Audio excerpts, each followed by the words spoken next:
It was a Tuesday morning, a routine day at a multinational company in Hong Kong.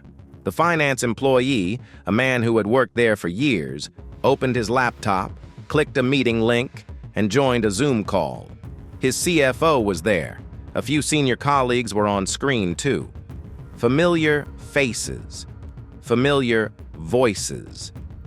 The CFO spoke clearly. There was an urgent matter, a confidential transaction, time-sensitive. It needed to happen today. The employee nodded. He had no reason to doubt what he was seeing. Over the next few hours, he processed 15 separate wire transfers. Total amount? $25.6 million. The money left the account. And then, silence. When he reached out to confirm with headquarters, nobody knew anything about the meeting, because it never happened. Every single person on that call, the CFO, the colleagues, the voices, the faces, was generated by artificial intelligence. Welcome to Exposure Bureau. Today, we're covering a case that didn't just shock the financial world. It permanently changed how corporations think about trust, verification, and the very concept of identity. This is the story of the most sophisticated deepfake fraud ever documented at the time of its discovery. And what makes it terrifying isn't that the victim was careless, it's that he did everything right. To understand how this worked, you need to understand something about how modern corporations operate. In large multinational companies, wire transfers happen regularly. Executives give instructions, finance teams execute them. The assumption, the foundational assumption, is that if you can see and hear a person on a live video call, that person is real. For decades, that assumption held. Video calls felt safe. They felt verifiable. You can't fake a live face, right? That's exactly what the criminals were counting on. The attack began weeks before that Tuesday morning. The fraudsters had been studying the company, its structure, its executives, their voices, their mannerisms, the way they spoke in earnings calls, conference presentations, recorded interviews, all of it publicly available online. They fed that data into AI systems capable of generating real-time video and audio, not pre-recorded clips, but live, interactive, responsive deepfakes. The kind that maintain eye contact, the kind that answer questions, the kind that look and sound exactly like the people you've worked with for years. The meeting invitation looked legitimate. The interface looked legitimate. The faces looked legitimate.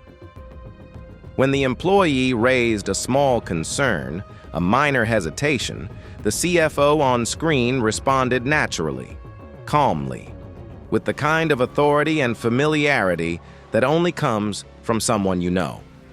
That response eliminated the doubt. He processed the first transfer, then another, then another. 15 transactions, over several hours, each one moving money to accounts that had been set up specifically for this operation, accounts designed to receive funds and immediately disperse them across a network of untraceable destinations. By the time the last transfer cleared, $25.6 million had vanished from the company's accounts. The employee had no idea. He thought he'd just completed an urgent but routine task assigned by his own leadership.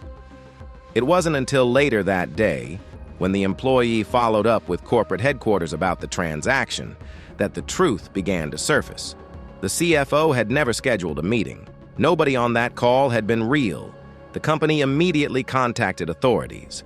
A forensic investigation was launched. Blockchain analysts, cybersecurity experts, law enforcement, all brought in to trace where the money had gone. But by then, the funds had already moved through multiple layers of accounts across multiple jurisdictions. This is what sophisticated financial crime looks like in 2025. Not a man in a hoodie hacking a server. A coordinated, patient, technologically advanced operation that exploited the most human of all vulnerabilities: trust. Here's what most people don't realize about deepfake technology today. You don't need a Hollywood studio. You don't need a team of engineers. You need a few minutes of publicly available footage, an earnings call recording, a keynote speech, a podcast appearance, a LinkedIn video.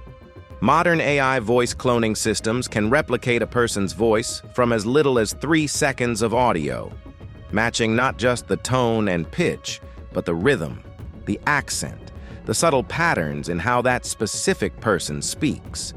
Video deepfake systems have advanced even further.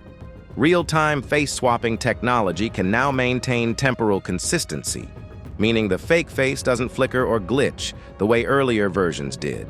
It holds, it blinks, it reacts, it follows the conversation. And here's the part that should concern every organization watching this.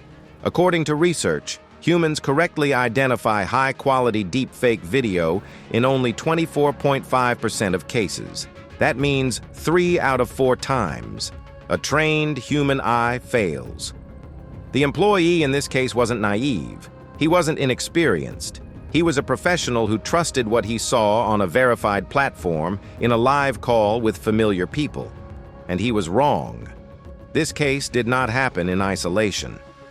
In early 2026, a Fortune 500 company in the United States suffered a nearly identical attack, losing $28 million through a deepfake executive impersonation scheme.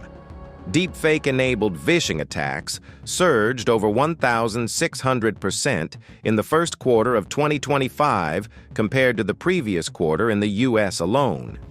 The number of deepfakes in existence grew from 500,000 in 2023 to over 8 million in 2025.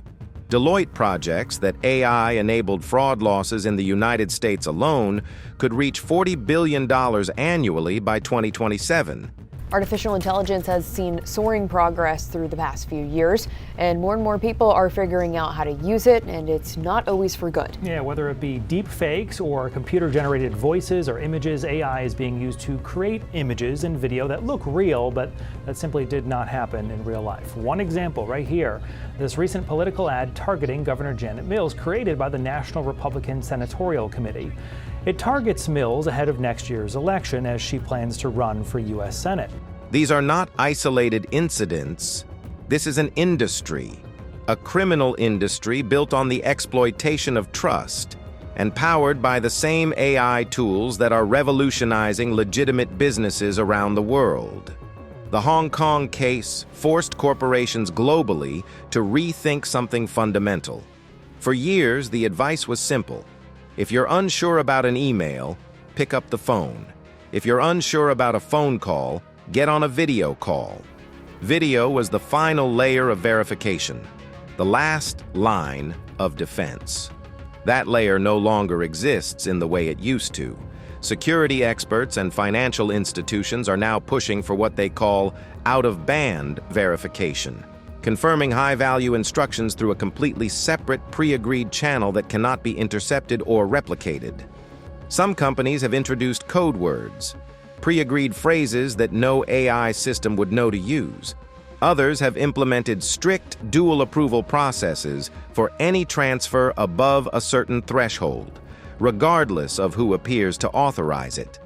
But the reality is this.